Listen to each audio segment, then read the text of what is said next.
कैसे संपर्क होगा? ये हमारे ग्राउंड स्टेशन से कांटेक्ट में रहेगा जो विक्रम लैंडर है। चंद्रमा और अर्थ की दूरी इतनी ज्यादा है, इतनी दूरी पर भी कैसे ये संपर्क होता है, कैसे कम्युनिकेशन होता है? इसको रेडियो कम्युनिकेशन कहते हैं। मतलब बड़े बड़े ग्राउंड स्टेशन पे बड़े बड़े एंटीनास लगे होते हैं, काफी बड़े बड़े एंटीनास लगे हुए होते हैं। तो आप इसको ऐसे समझिए जैसे अपने मोबाइल फोन में जैसे नेटवर्क आता है, तो वो जो नेटवर्क आता है मोबाइल फोन में, तो अपन कहीं भी सिग्नल के आजू बाजू होते हैं, टावर के आसपास होते हैं, तो वी गेट द सिग्नल, और हम उससे कभी रेंज के बाहर चले जाएं तो we don't get the signal. कुछ उसी तरीके से बस यहाँ पर ये है कि जो पूरा प्रोसेस है ये इतना पावरफुल होता है कि we can get that communication for that long range, जो कि 3,84,000 किलोमीटर दूर की रेंज उस पर भी काम करता है। बट इन केस अगर हमारा लैंडर एक ऐसी पोजीशन में लैंड कर गया जहां पर हमें ग्राउंड स्टेशन से डायरेक्ट विजिबिलिटी नहीं है, मतलब इसका डायरेक्ट कम्युनिकेशन ग्राउंड स्टेशन से नहीं हो पा रहा है, उस केस में हम प्रोपल्शन मॉड्यूल को और चंद्रयान 2 का जो ऑर्बिटर है उसको यूज करेंगे, और ये उनसे कम्युनिकेट करेगा और वो फिर ग्राउंड स्टेशन से कम्युनिकेट करेंगे। अच्छा, यानी रिंटू जी ये जो प्रोपल्शन मॉड्यूल है ये अब अलग हो गया, लेकिन इसके बावजूद ये अभी एक्टिव है, इसका काम अभी भी लगातार जारी है। इसका काम सिर्फ इसको ले जाना नहीं था, इसको सिर्फ पुश करना नहीं था, इसका अभी और भी बाकी काम है। ये क्वेश्चन लेने के पहले मैं थोड़ा सा और एक एक्सटेंड करता हूँ। पहले वाला कम्युनिकेशन आप पूछे थे, कम्युनिकेशन कैसे होते हैं। Communication Indian deep space communication India में बने हुए हैं, जो कि array of satellite, array of antennas, उसके साथ ये डायरेक्ट कम्युनिकेट करेगा। एंड किसी भी हालत में अगर नहीं कर पाए, जैसे इन्होंने बताया, it will communicate with the propulsion module और चंद्रयान 2 की जो ऑर्बिटर, वो सेकेंड ऑप्शन है। Otherwise it can directly communicate with Indian deep space communication system, उसके साथ कम्युनिकेट करेगा। सेकेंड क्वेश्चन, नाउ ये बड़े इंटरेस्टिंग स्टेज पे आ गए। ये जो प्रोपल्शन मॉड्यूल जो है, इसका time duration after the detachment, जो विक्रम लैंडर का डिटैचमेंट था, इसके बाद इसकी जो फ्यूल बचा हुआ था, इसके ऑर्बिट करना था करीब 30 दिन से 60 दिन तक। इंटरेस्टिंगली इसमें फ्यूल बचा हुआ है 150 kg, जैसे कि डेटा नासा का डेटा बताते हैं, इसरो का डेटा बताते हैं। तो ये इसकी फ्यू मंथ्स से इसकी जो लाइफ स्पैन ना अभी फ्यू ईयर्स हो गए, 3 साल तक भी चल सकते हैं। उससे भी इंटरेस्टिंग पार्ट है, इसमें एक सेंसर्स लगे हुए, इसको बोलते हैं spectral analysis, spectropolarimetric analysis of habitable planet Earth, इसको बोलते हैं शेप। शेप क्या कर रहे हैं, कंटिन्यूअसली अर्थ से हैबिटेबल प्लैनेट अर्थ, जो कि only habitable planet we know, उसकी डेटा, उसकी स्पेक्ट्रल एनालिसिस कर रहे हैं। डिफरेंट इंटायर स्पेक्ट्रम, जो इलेक्ट्रोमैग्नेटिक स्पेक्ट्रम होते हैं, उसकी एनालिसिस करके इसकी जो ब्लूप्रिंट बनता है, ब्लूप्रिंट बनेगा। ये ब्लूप्रिंट आगे काम आएगा एक्सो प्लैनेट, जो कि अर्थ लाइक प्लैनेट, जो कि बाकी सिस्टम में हो सकते हैं, उसके साथ मैच करा के whether there is a life form exist और नॉट, क्योंकि हमारे पास ज़्यादा डेटा इसके लिए नहीं है, लाइफ फॉर्म अदर प्लैनेट और अदर गैलेक्सीज में है या नहीं।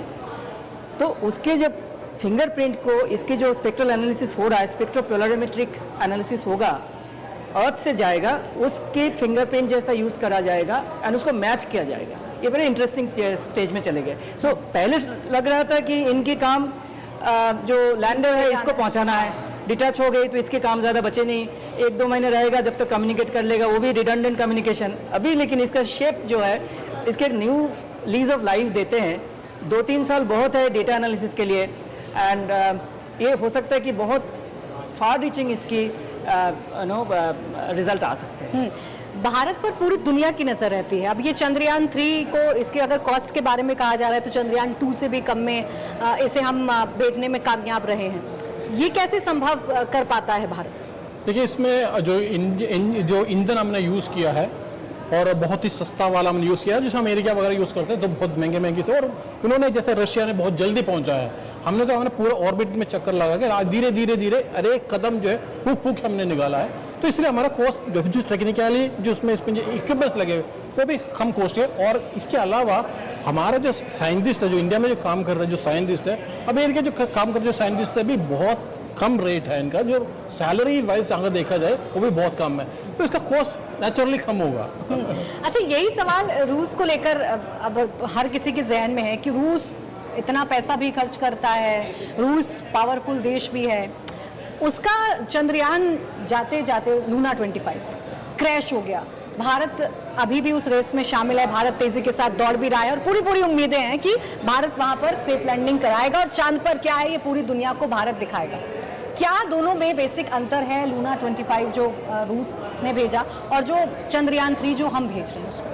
देखिए, लूना 25 का जो इंसिडेंट था वो तो एक अनफॉर्चुनेट इंसिडेंट था। अगर हम साइंटिफिक कम्युनिटी के लेवल पे बात करें, साइंटिफिक एंडेवर्स की बात करें, तो डिफरेंस ये था कि उनका सिर्फ लैंडर था और वो 1 साल तक काम करने वाला था, और अपना लैंडर भी है और रोवर भी है, और अपनी मिशन लाइफ जो है वो 14 डेज की है। बाकी एक्सपेरिमेंटल अगर अपन एस्पेक्ट्स की बात करें तो काफ़ी कुछ तो सिमिलर थे।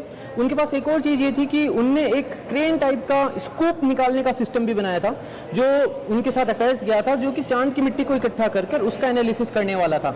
अपना जो सेटअप है वो वैसा नहीं था कि अपन कोई स्कूप निकालेंगे चांद की मिट्टी का और उसको अपन एनालाइज करेंगे, बट जो साइंटिफिक पार्ट बात करें, एक्सपेरिमेंटल एनालिसिस की बात करें, जो हम बात कर रहे थे कि हम क्या वहाँ पे एक्सप्लोर करने वाले हैं, वो पार्ट बस इतना ही डिफरेंस था कि हमारे पास एक रोवर एक्स्ट्रा है। बाकी ओवरलैपिंग था क्योंकि वो भी वही पढ़ना चाह रहे हैं जो हम पढ़ना चाह रहे हैं, बस ये कि उनका लैंडर जो है वो क्रैश हो गया, जो कि एक अनफॉर्चुनेट इवेंट। तो ये जो हमारा प्रज्ञान रोवर है ये स्टडी कैसे करेगा? जैसे आपने रशिया का बताया कि स्कूप था कि वो मटेरियल ले सकता था चांद से, ये हमारा जो प्रज्ञान रोवर है ये कैसे स्टडी करेगा कि सरफेस पर क्या है, सिर्फ फोटोग्राफ्स के जरिए? नहीं, इनके अंदर सेंसर्स लगे हुए हैं, पेलोड्स लगे हुए हैं। वो जो पेलोड्स हैं वो स्पेसिफिकली डिजाइन है उन चीज़ को, जैसे एक इल्सा पेलोड की अपन ने बात करी थी जो कि एक सिस्मोमीटर है, तो वो चांद की सतह से टच होगा और फिर वो जो वाइब्रेशन है उसको रीड करेगा।